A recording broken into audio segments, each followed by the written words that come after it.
పైన ఉన్న వీడియో చూస్తున్నారు కదా, బాగా అబ్జర్వేషన్ చేయండి.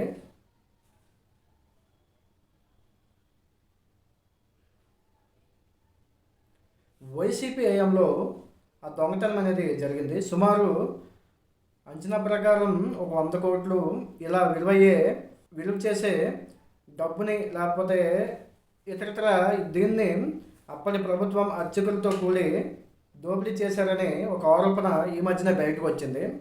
అంటే నాకు చాలా ఆశ్చర్యం అనిపిస్తుంది. ఏమిటంటే, శ్రీవారి లడ్డుని గల్తీ చేశారు. తిరుపతి దేవస్థానంలో అన్యమతస్థుల ప్రచారాన్ని కొనసాగించారు. తిరుపతిలో ఉన్న దేవాదాయ శాఖ భూముల మీద వాళ్ళు కన్నుపడింది.